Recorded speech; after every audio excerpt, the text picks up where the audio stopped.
ભાવનગર શહેરના કાળિયાબીડ સહિત તેની આસપાસ અને ભરનગર વિસ્તારોમાં ગેસની દુર્ગંધ આવવાના પગલે લોકોએ ભય સાથે હાલાકીનો સામનો કરવો પડ્યો હતો।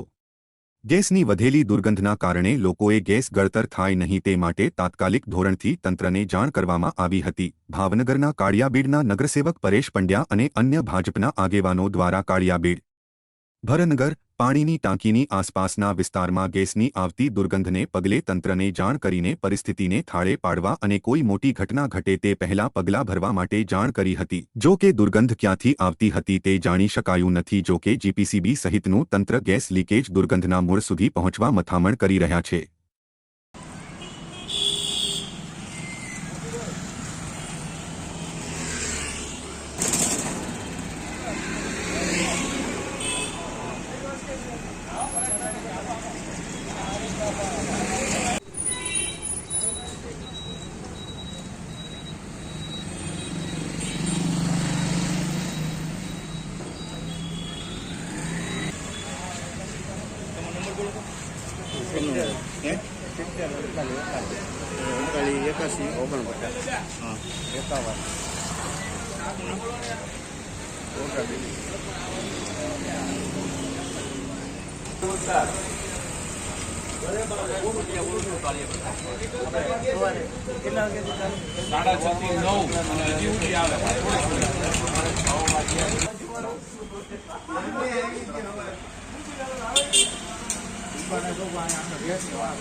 આ છે ને આપણે એવું લાગે તો અમે તમારી સાથે સમજાવ્યા પણ કેમિકલની જ વાત છે।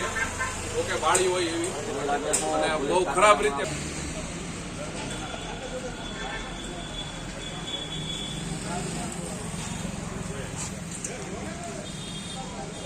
મહેતા જે હું ભારતીય જનતા પાર્ટીનો કાળિયાબીડ વોર્ડનો કાર્યકર્તા છું।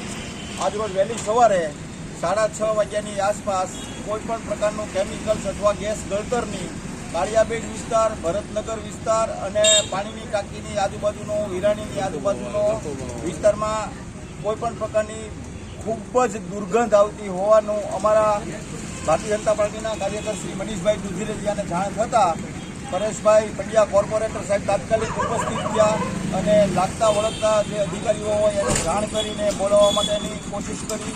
ફાયર બ્રિગેડનો કાફલો તાત્કાલિક આવી ગયો હતો અને તપાસ અત્યારે ચાલુ છે। 417માં રહું છું અને 7:45 હું વોકિંગ કરીને જ્યારે આવ્યો તો ગેસની વાસ આવી તો મારા ઘરના બધા પૂછ્યું આપણો બાટલો લીકેજ નથી ને અમે જોયું પછી અગાશીમાં ગયો તો અગાશીમાં 7:45 એક તીવ્ર દુર્ગંધ આવતી હતી, ગેસ ટાઈપની હતી એવું લાગ્યું। પરેશ પંડ્યા, નગરસેવક કાળિયાબીડ વિસ્તાર અજેવાડા વોર્ડ નંબર 10।